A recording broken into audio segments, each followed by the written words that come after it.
자, 김어준 공장장 이야기로 한번 가볼까요? 김어준 공장장이 그런 이야기했어. 뭐 앞뒤를 다 자르고 말하면은 이렇게 좀 건방지게 보일 수도 있는데 핵심은 내 출연료와 관련해서 계속 기사가 나오는데 이게 나라가 망할 일이냐. 그러면서 뭐 1인 법인이 어쩌고저쩌고 어떤 놈들은 그 딴지일보 벙커가 라면집이라고 보도하더라고. 거기서 영업하고 있다고. 벙커를 안 가봤으니 그렇지. 거기에 속해 있는 직원들이나 이렇게 다 생각을 해보면요. 굉장히 그 엄청난 회사인데 문제는 김어준 공장장에 대해서 정말 뭐, 그러니까 간단히 말하면 그런 거예요. 시청률이 잘 나오는 사람은 그만큼 잘 대해주는 거거든요. 그쵸. 아니, 서울에 있는 지역에 있는 교통방송이 라디오 시청률, 아니, 청취율 1위라고 하면 그거는 내가 봤을 때 일에 출연료를 지금보다 더 많이 줘도 되고요. 교통방송이 김어준 공장장 빼면 저는 MBC 갖다 데려갈 거라고 생각해요.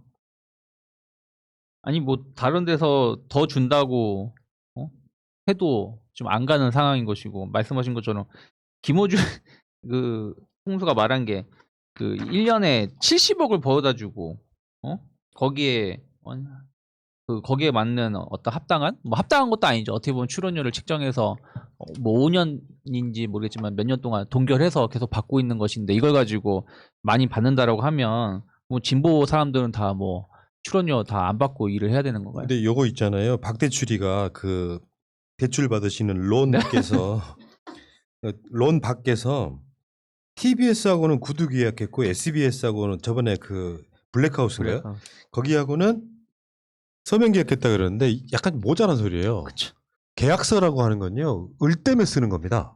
그러니까요. 그러니까 그 계약 사항들을 이행하라고 계약서를 쓰는 거지 이게 의무 조항이 아니에요. 그래서 그러니까 TBS 측하고 김어준 공장장 측하고 그래야 뭐 알아서 주세요 뭐 이렇게 했을 가능성과 이걸 또 투집을 잡아요. 근데 저는 이게 김어준 입장에서는 맞다 생각을 하고 있어요. 박태출 씨 무슨 얘기냐면, 이 사람이 말한 게 세금 한 푼 안 들어가는 방송국이라고 SBS를 표현했거든요. 우리나라 아니 전 세계에서 세금 안 들어가는 방송국이 어딨어요. 다 정부, 전파가 다 세금이다. 네, 정부가 지원해서 그만큼 성장을 한 것이지. 근데 그건 뭐 제가 딴지 관련한 게 아니라 제가 김어준 입장이면 그럴 것 같아요. 스브스 이 방송은 믿을 수가 없잖아요. 오너 마음대로 손바닥 뒤집듯이 막 약속 어기고 하니까 계약서 꼼꼼하게 써서 그거 못 지키면 나 방송 안 하거나 혹은 위약금 받겠다고 하는 것이고, TBS는 신뢰가 가니까 말씀하신 것처럼 믿고 그러는 거야. 200만 원든 100만 원든 알겠습니다 하고 방송한 건데, 이걸 가지고 그럼 신뢰성이 없는 SBS를 뭐라고 해야지 이걸 가지고 계약서 썼네 안 썼네라고 따질 건 아니지 않나요? 그러니까 내가 출연료 주거나 할 때 우리 패널들한테 계약서 쓴 적은 없거든요. 그거는 패널들이 저를 믿어주는 것도 있을 거고. 근데 계약서를 써야 되는 이유는 값 때문에 쓰는 게 아니고 을 때문에 쓰는 거라니까. 그러니까요. 그거는 비판 사항이 안 되고 어떤 놈은 또 그런 짓거리도 했지. 김어준 뉴스 공장 트는 버스 기사 고발하겠다. 그렇죠.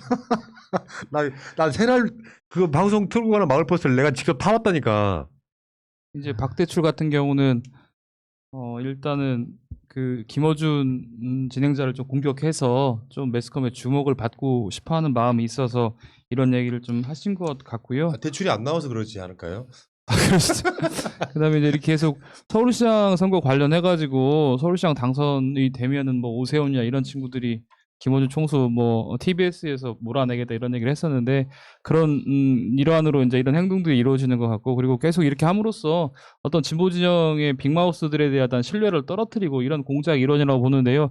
앞서 말씀하신 것처럼 아니 그 청취율 1위를 기록하고 이 프로그램 때문에 김어준이 나와서 연간 70억 원 정도 이익이 발생한다는데, 그거에 뭐 10%도 안 되는 것을 출연료로 주는 것은 경제 논리상 보면은 너무나 뭐 합당한 것이고, 말씀하신 것처럼 여기서 하차시키면 얼마든지 다른 데 가서 이런 출연료를 받을 수 있다고 생각되기 때문에 그런 것이고, 그리고 일 개인의 어떤 출연료 문제를 가지고 이렇게 계속해서 공격하는 것은 뭐 시간 낭비나 뭐 지면 낭비라고 생각합니다. 근데 이 공격 양상이 오세훈이 서울시장 됐다고 해서 저는 직접적으로 오세훈이 못하니까. 김어준을 공격한 일은 저는 안 할 거라고 생각합니다. 왜냐하면 네. 너무 점수로 보이기 때문에. 하지만 국민의힘 국회의원들이 나서서 대리전, 그러니까 대리로 나서서 계속적으로 김어준이라는 스피커의 흠집을 내려고 함으로써 저는 공격만 하는 걸로도 일단은 성공한다고 봐요. 항복을 하죠. 그렇죠. 왜냐면은 제가 지난주에 만났던 사람 중에는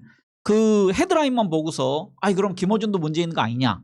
그래서 제가 그거 이제 설명하느라고 시간이 좀 걸렸는데 제가 보는 건 두 가지입니다. 첫 번째는 출연료는 자본주의 이념에 따라서 자율적으로 결정할 수 있는 것이다. 그리고 기본 출연료의 인센티브를 뭐 받을 수 있는 거죠. 왜냐면은 라디오 방송도 그렇지만 유튜브를 통해서 송출되는 게 많이 있거든요. 그 수익금이 아마 상당하기 때문에 거기에 대해서 그 비율 계약을 했을 가능성이 크고 또 하나는 그 김어준 총수 자신이 이 1인 법인으로 지금 돼 있지만 법인 설린이 3인 이상의 요건을 갖춰야 되지만 나중에 그 주식이 없는 감사나 이사를 없애면 1인 법인도 가능하거든요. 법률적으로. 이게 불법이 아닙니다. 그리고 어떤 세금을 줄이려는 절세나 탈세에 노력이나 시도를 하지 않았다고 본인이 밝히고 있기 때문에 여기에 대해서는 그 김원 총수가 본인 방송에서 얘기할 만큼 당당하다. 이거 예. 너희들 아무리 공격해봐라. 나는 이게 끄떡없다라고 뭐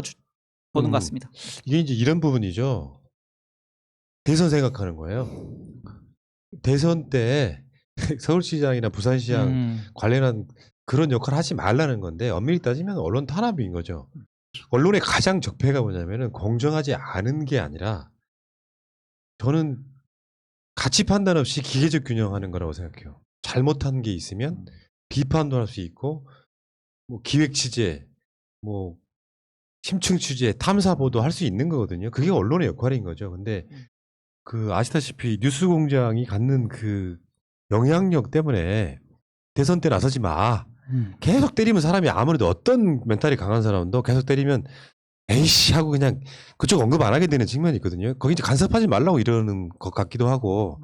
근데 이거 명백하게 언론 탄압이에요. 예를 들어서 손석희 같은 비중을 가진 인물이 JTBC에서 예를 들면 박근혜 뭐 탄핵 등 관련한 보도를 할 때 이렇게 이야기할 수 있어요. 저는 가끔씩 그런 걸 당할 때가 기분 나쁜데 우리 그 방송 출연한 정치인들 중에 이제 예를 들면 이런 거 있잖아요. 자기들 선거 때문에 나오시는 분들이 있잖아. 그러면 일정을 잡아놨는데 쥐들 마음대로 일정 바꿔. 사실 지상파는 그렇게 못 하거든. 그러니까 말하자면 TBS의 그 방송국의 세가 약하니까 이렇게 마음껏 때리는 거라고 생각해요. 정말 소위 말하면 주류 언론이라고 생각하면 그런 짓을 못 한다는 거죠.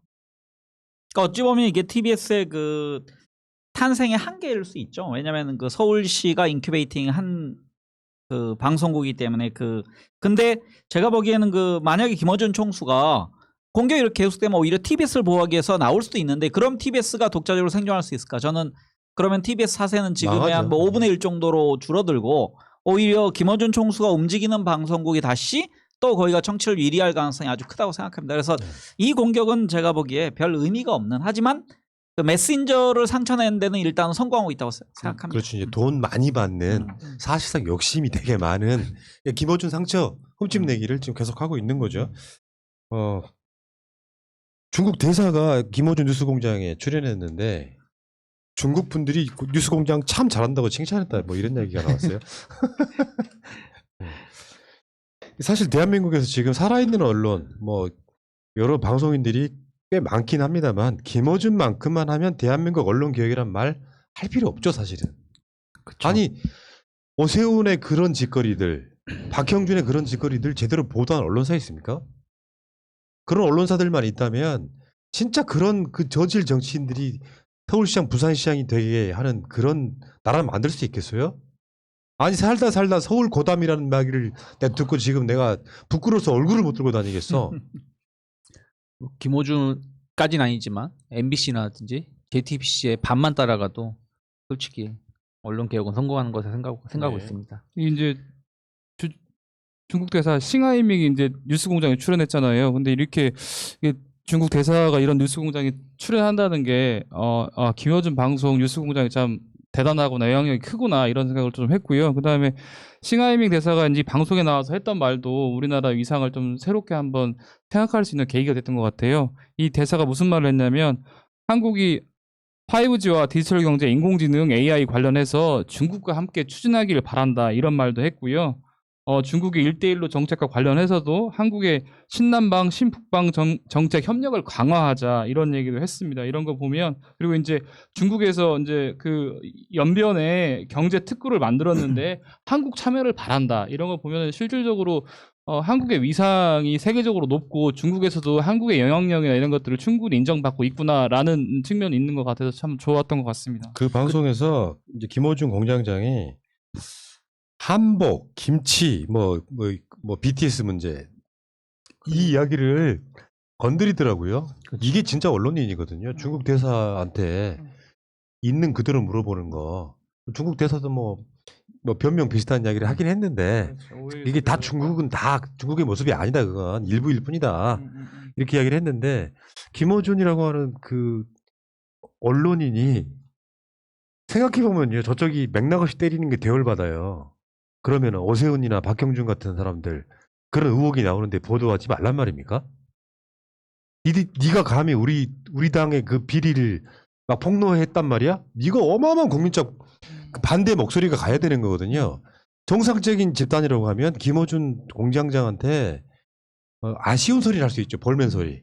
아 어떻게 너무 우리 셌어. 당 후보들만 검증합니까? 네, 이렇게 할 수는 있을 텐데 이거를 막 다른 방식으로 우회로 돌려가기 하면서 막 때리고 라면집이 어쩌고 뭐 1인 법인이 어쩌고 구두격이 어쩌고 이런 식으로 하는 짓거리가 얘네들은 변할 수가 없는 유전자가 있는 것 같아요. 저는 그 미국과 중국이 우리나라에 대해서 외교적으로 대사를 임명하는 것을 좀 비교하고 싶은데요. 그러니까 지금 주한미국 대사로 있는 해리 해리스하고 싱하이밍을 비교하면은 해리 해리스는 군인 출신입니다. 그리고 일본의 그 혈연적 영향을 많이 받은 그런 사람이고 그래서 외교적 감각이 전혀 없는 채 부임 초기에 너무도 이상한 얘기를 많이 했던 그러니까 자기 나라에서 온 훈령을 그대로 외교적 언어로 변환시키지 못하고 직접적 발언에서 국민들의 공분을 많이 샀던 사람이고 싱하이밍은 뭐 우리나라의 중국인에 대한 시각을 떠나서 대사로 부임하기 전까지 한국에 대해서 충분히 학습한 그러니까 92년 한중 외교관계가 수립된 이후부터 계속적으로 그 주중 대사관에 그러니까 중국 대사관에 근무했었고 북한에도 자주 이렇게 그 근무했던 연이 있는 그래서 한국어를 능수능란하게 할 수 있는 그런 사람을 우리나라 그 주한 대사로 보냄으로써 중국이 그래도 한국에 대해서 굉장히 신경 쓰고 있구나. 한국과 그 긴밀한 관계를 유지하고 싶다라는 그런 의지를 표현했다고 생각하고요.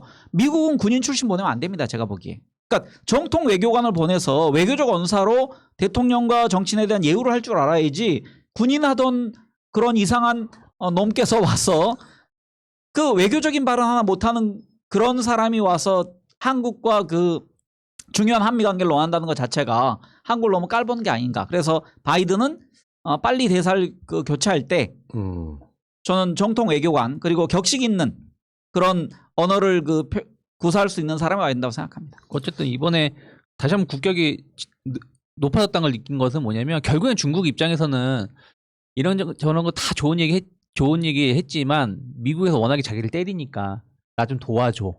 이 표현한 거 아니겠습니까? 그만큼 우리나라의 영향력이 커지고 있다라고 보시면 될 것 같습니다. 세계 경제 규모에서만 10위, 이제 경제 수준에서는 거의 세계 한 베스트 7 정도에 들어가는 나라가 됐기 때문에 무시할 수는 없을 거고요. 다시 말씀드리지만 바이든 다음에 만나는 대통령이 문 대통령입니다. 옛날하고는 완전히 격세지감 느낄 만한 이런 상황인 것 같고. 이 싱하이밍 대사가 했던 말 중에 조금 이렇게 그 마음이 가는 거는 미국이 중국한테 불편한 얘기를 하면 우리도 그런 거에 대해서 반응을 할 수밖에 없다 이런 것을 봤을 때 좀 중국의 국력이 G2라는 것이 좀 부럽기도 했습니다. 예. 여기까지.